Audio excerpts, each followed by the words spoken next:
Hello, welcome. This is Convergence. My name's Mike Doran. I'm a California attorney. I'm a public figure. Anybody can go to calbar.org and find me at 147-697. I don't have a dog in the fight. I just live here and in California and have experienced fire behavior up close and personal. And today we're going to talk about a fire near Yosemite that's threatening big trees, which is really sad on a certain level. Okay, the last 3 days I've just been pointing at my computer screen, and I don't think that's cool with YouTube, but I don't think it's wrong to be using your computer to help you with your broadcast. So I'm going to go to CAL FIRE in the instance map, so I can get on so I could even remember the name of the fire that is threatening Yosemite.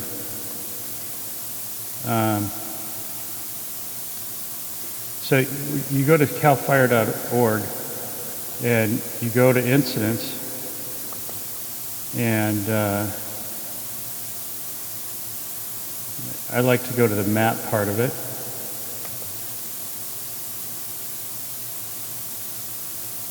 That wasn't what I wanted.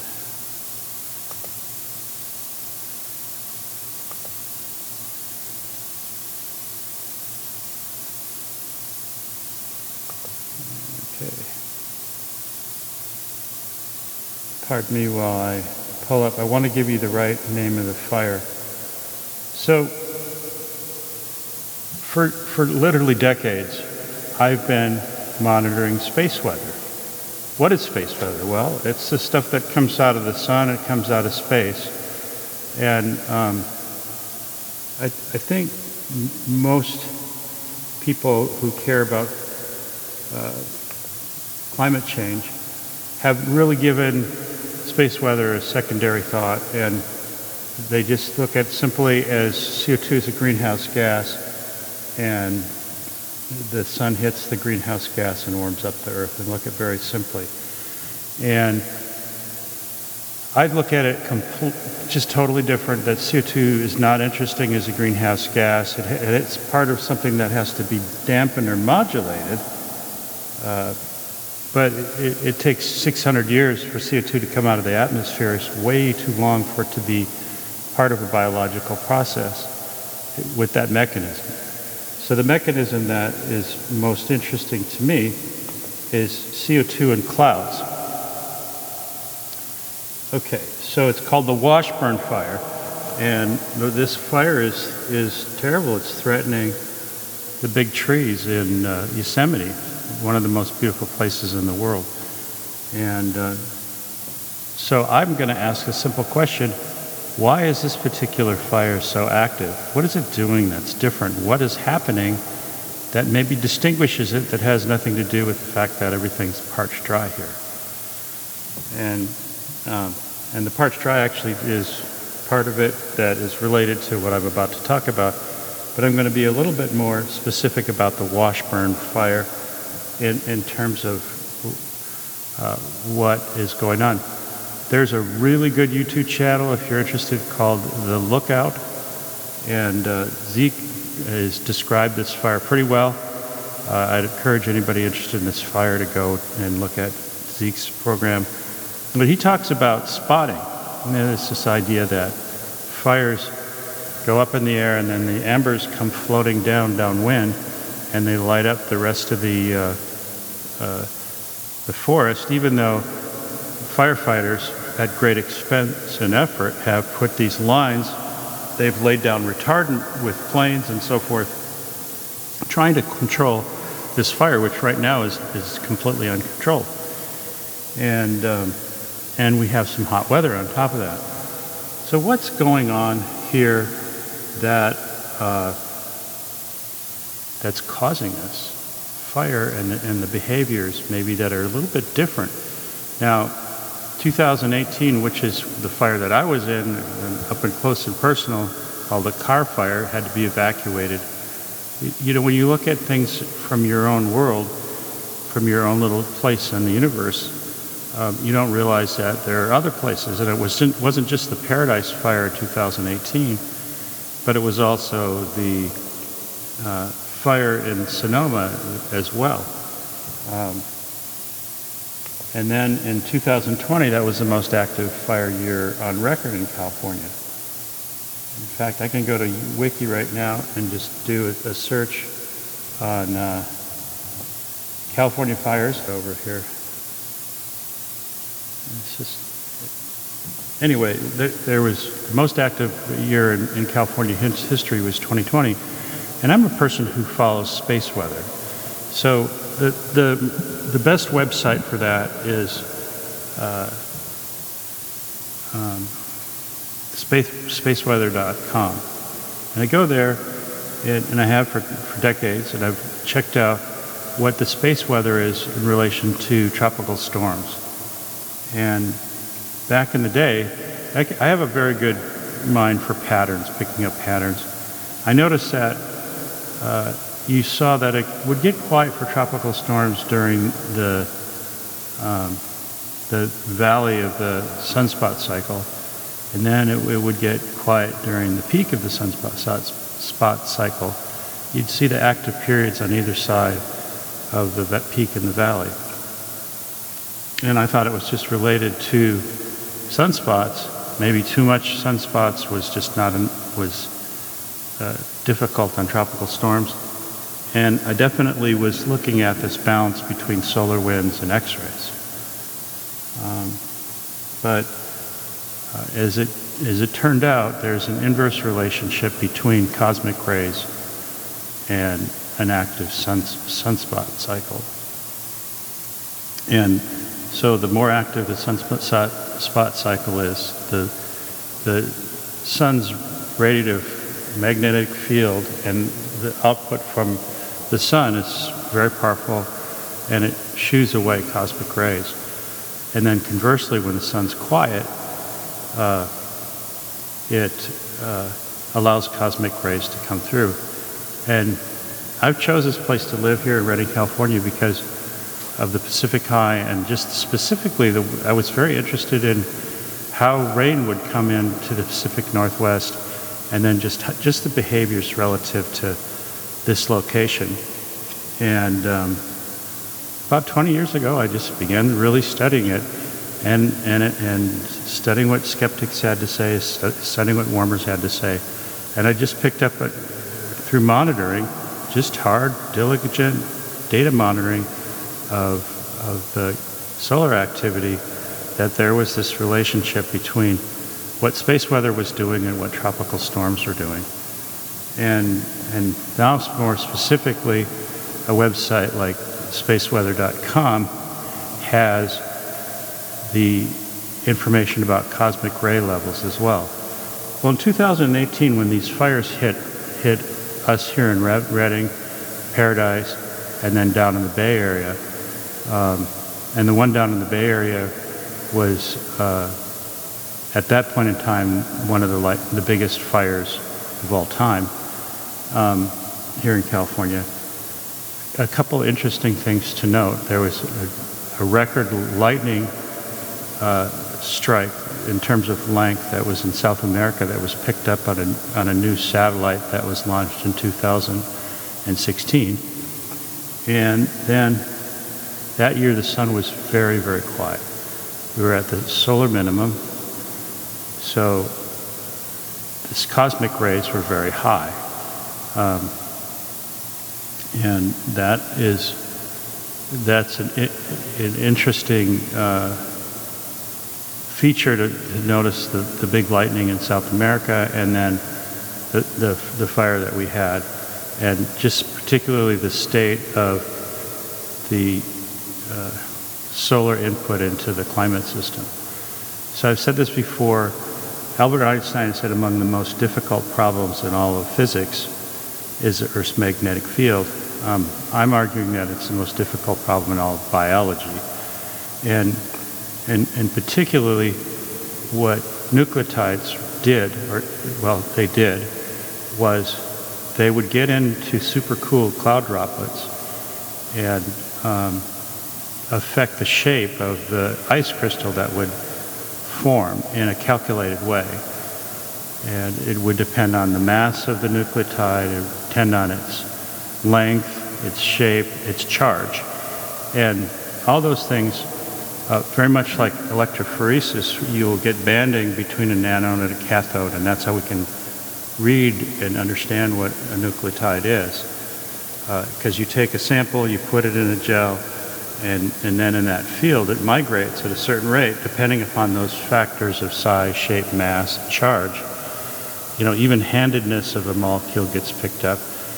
It becomes a model behavior as well as performing a feedback that's specific to how the cloud behaves.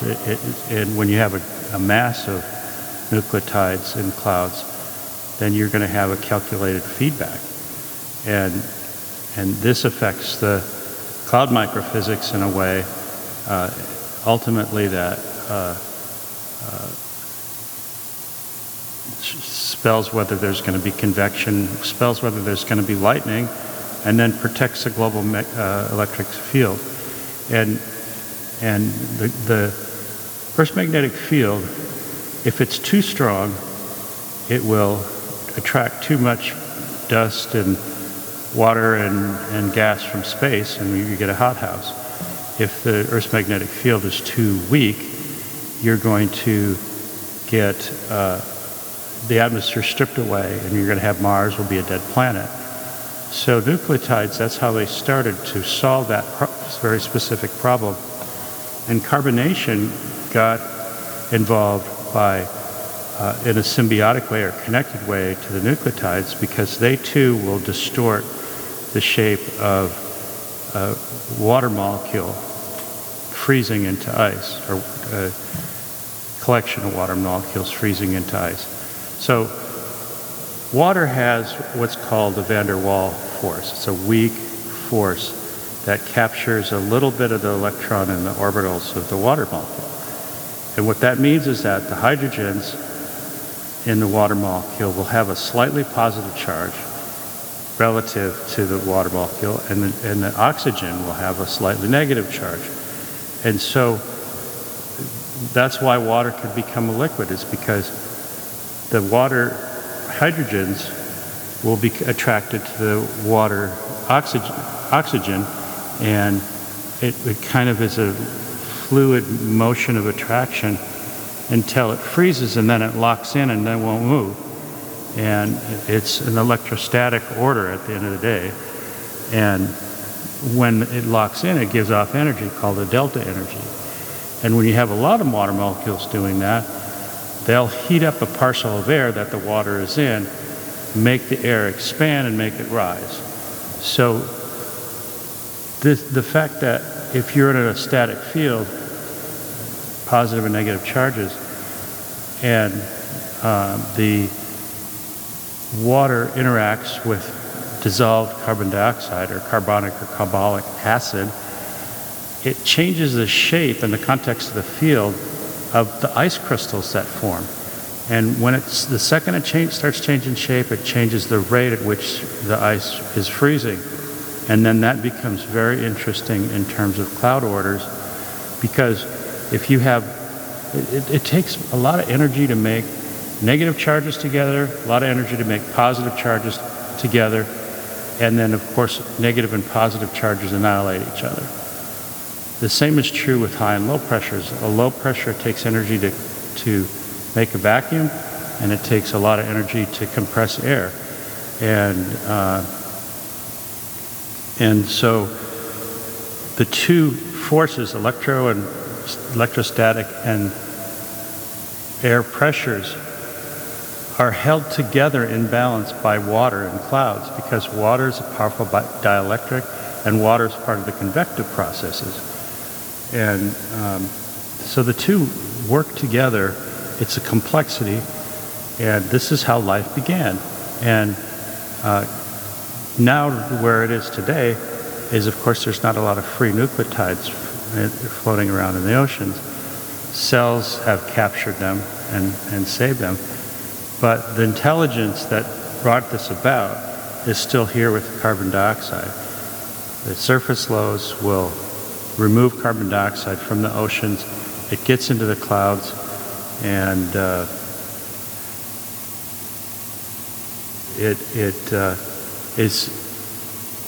helps storms vent and helps storms organize in the context of whether or not there are these electric fields.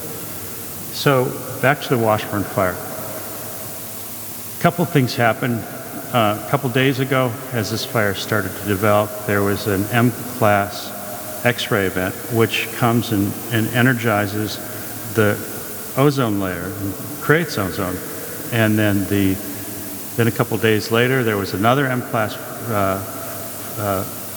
event that occurred and energized the ozone layer, I believe. And simultaneously, we had a tropical storm. It's a depression now in the eastern part of the Pacific. And so there's not a lot out there using these currents that have been created from space weather. And in fact, I believe it looks like Schumann resonances in the northern part of the Pacific form and affect the upper level lows that are rolling across the Pacific. And it helps to compress the air here. And we're looking at 113, I think, tomorrow. We're looking at some really hot temperatures that come just right after these high-intensity X-ray events. And this is all occurring in the context of of higher cosmic rays. Now, 2018, when we had the really bad fires around here specifically, that was the maximum of the cosmic rays. Then 2020, another La Nina year, and at some point I'll have to explain why La Nina is electrically different than an El Nino. 2019 wasn't as bad a fire year, and it was more of an El Nino year. But 2020 was the worst year in fire history for California in terms of acreage. There was numerous massive fires. It was also the most active year for tropical storms in the Atlantic. And that was a combination of high cosmic rays and an active sun, both in terms of X-rays, also solar winds. The solar winds are a little bit confounding in that if the solar winds get above 500 kilometers per second with a decent density, you're going to start to distort the particles that are in space, and it's hard on tropical storms. They don't stack as well and organize electrically. And right now, the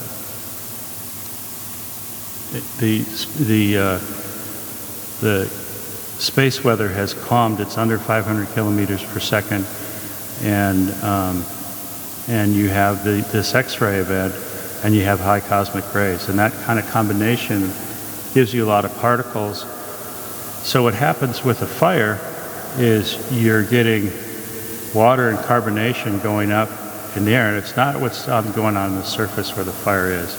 It's up at 30, 40, 50,000 feet, where again you get this movement from water to water ice. And the rate at which that occurs is affected by the static field, and then of course the carbonation that's in the smoke. And it organizes. And it organizes in such a way that it causes a big updraft. Now on top of that, let me digress just a moment, but spiders have evolved this really cool tendency. They make threads, and they're able then to just lift off. They're called floaters. And spiders do this even though they're heavier than in the air, and there's not any wind going on. It's all electrostatic movements. And so now you have these embers in the air from the fire that are picked up by the updraft that's occurring underneath the fire that originates at 30, 40, 50,000 feet. They go up in the air, and then they also become involved with the electrostatics and become kind of like the spiders who are floaters. And these embers will cause spot fires down way past fire lines, and it's something that really, to me, indicates that trees themselves have evolved to burn, and that's their purpose, is that they burn. They deal with particularly ice box earths because the ash gets on the snow and makes it melt faster. But the carbonation in the clouds just work like hurricanes and tropical storms in terms of directing where electrical currents flow, and then it becomes life dampening the planet. So it's a different way to look at this Washburn fire as something that's actually good for the planet. But when you have old growth trees threatened, and legitimately threatened, you're talking about a dampening process that's getting to some of the core things that protect the Earth and its magnetic field and keep it stable. Very concerning what's going on. I'm going to close. There's a really interesting YouTube video I really like. It's I think it's called Sin City Wildlife or Sin City Fishing. Anyways, these guys have been down at Lake Mead, and they've been fishing it, and they've been telling the fishing stories. They're good people, prior service, which I appreciate. I watched an episode today. They were fishing below Hoover Dam, and they were noting, even with the drought, that below the dam they're releasing from the lake bottom. Water's cold, the trout are big, and so here's what the problem is. And if it was a natural river without a massive dam on it, and that's when it's full, Mead is the biggest reservoir in the United States. When there's no dam there, when rain does come during the rainy season, it's going to go down these steep embankments, and the steep embankment is going to cause a lot of erosion, and it's going to make the river very muddy. And then during the dry season, it warms up. That water becomes warm, and again, it's very muddy water, and it affects the methane hydrates in the Gulf of California, and will affect the rain feedbacks and that come off that. And so what we've done by building all these massive dams on the Rio Grande de Santiago, here to Sacramento, going up even to Canada, they're starting to build some massive dams, is you affect the flow rate, you affect sedimentation, you affect detritus and carbonation that ultimately comes and makes methane hydrates along the coast. And we've really changed the environment. We've changed the environment with fossil fuels, for sure. That's a signal noise problem. And we've changed the environment with fossil fertilizers that do things like make dead zones in the Gulf of Mexico. So on multiple levels in a large-scale way, we're making these changes, and the mechanism of CO2 as a greenhouse gas is not what's driving it. It's CO2 in clouds in the context of electric fields. Okay, that's the show for today.